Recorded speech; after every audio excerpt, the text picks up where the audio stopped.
Dans le domaine de la culture, des sports ou de la vie associative, ce clin doit rayonner, ce clin doit être une terre de production culturelle. Nous possédons un patrimoine exceptionnel avec l'hôpital Marguerite de Flandre. Notre région prend actuellement une véritable orientation touristique et culturelle. Les musées se développent un peu partout. On a l'exemple du musée Matisse au Cateau Cambrésis, la piscine de Roubaix, le Louvre-Lens, le musée des Beaux-Arts de Lille, le Tripostale.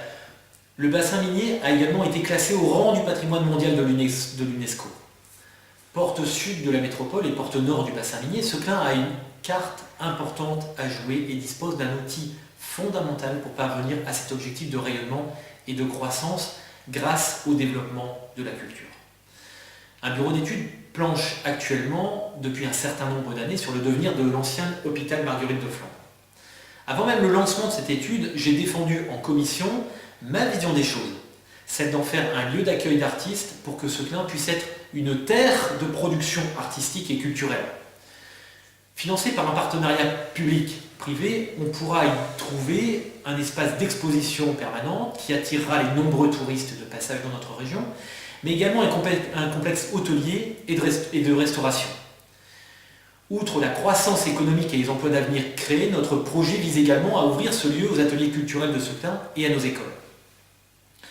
Plutôt que d'y faire un simple musée, ce clin doit marquer son originalité et voir plus loin.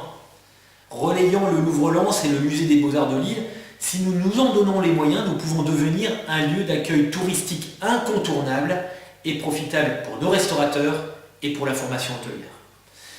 Bernard Debrot tente actuellement de reprendre à son compte ce beau projet. Promouvoir la culture, c'est aussi des espaces d'affichage réservés sur les murs et sur les panneaux. Favoriser les premières parties des spectacles avec nos artistes locaux, c'était aussi créer une scène ouverte pour des spectacles, un journal d'expression financé par la municipalité ou enfin un espace multimédia à disposition de tous les Sauquinois. Dans le domaine sportif, les associations sportives continueront d'être soutenues autour d'un pôle sportif aéré et valorisé. L'espace du Rau, près de la piscine, est un lieu idéal pour installer ce pôle avec l'aménagement d'une piste d'athlétisme. Plutôt qu'emmurer actuellement, ce pôle sportif devra s'aérer, s'ouvrir, en étudiant la possibilité de le rendre visible par la démolition des cloisons bétonnées qui encerclent le stade du Rau et ne valorisent pas les vues. Pourquoi ce projet ? Les Sauquinois pourront pratiquer davantage d'activités sportives, à travers de salles de fitness, parcours sportifs ou autres. Les écoles bénéficieront d'outils performants. Cette piste d'athlétisme, une piscine rénovée, ouverte aux écoles.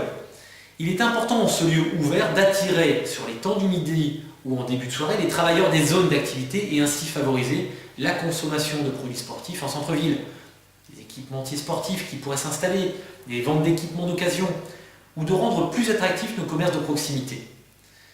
Les équipements dont nous disposons et ceux qui viendront s'adjoindre doivent nous permettre de voir plus loin.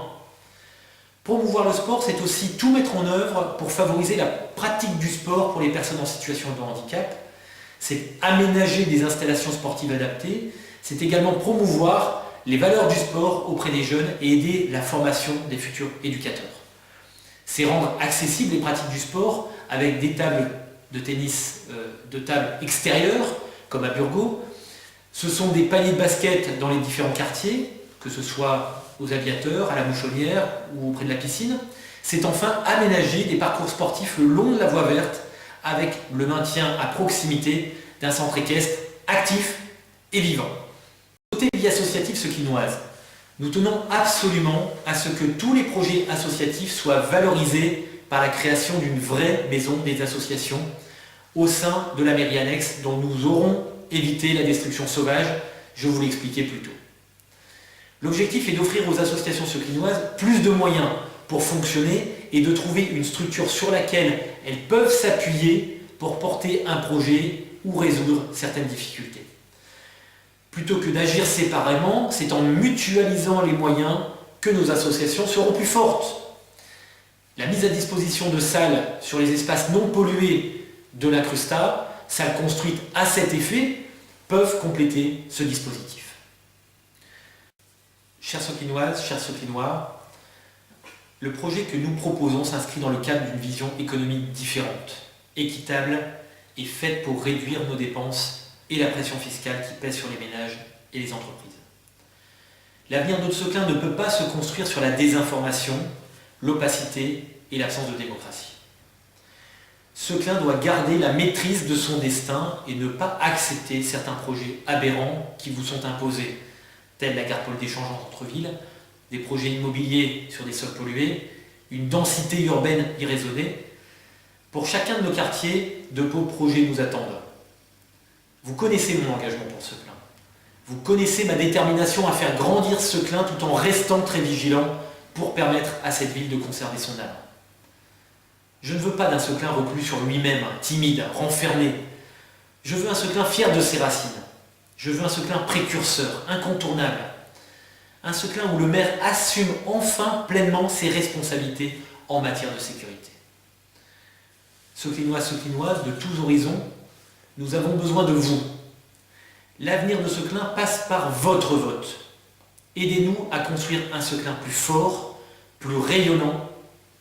J'ai besoin de votre soutien ce dimanche 23 mars, car il n'y aura qu'un seul tour.